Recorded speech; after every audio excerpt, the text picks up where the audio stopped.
നമസ്കാരം. പാഴായിപ്പോകുന്ന ശ്രമങ്ങൾ എന്നൊരു വിചാരമുണ്ട്.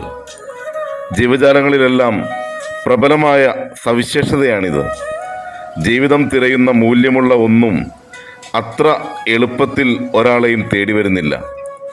ആത്മനിന്ദയില്ലാതെ തോൽവിയെ കാണുകയാണ് പ്രധാനം. ഒരു ഊഹക്കച്ചവടം ഇങ്ങനെയാണ്: സിംഹം അതിൻ്റെ ഇരയെ തേടുമ്പോൾ അതിൻ്റെ 75% ശ്രമങ്ങളും പാഴായിപ്പോവുക തന്നെയാണ്.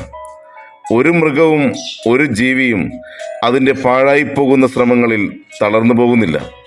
ചൂണ്ടയിടുന്ന ഒരാളുടെ കൊളുത്തിൽ നട്ടുച്ചയ്ക്ക് ഒരു മീൻ കൊളുത്തി.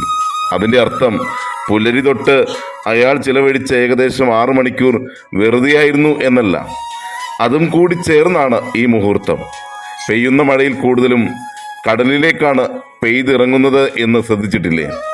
വിത്തുകളിൽ നല്ലൊരു പങ്കും വയൽക്കിളിയുടെ അന്നമായാണ് മാറുന്നത്. അതുകൊണ്ട് തന്നെ ശ്രമങ്ങളൊന്നും പാഴല്ല, ശ്രമിച്ചുകൊണ്ടേയിരിക്കുക.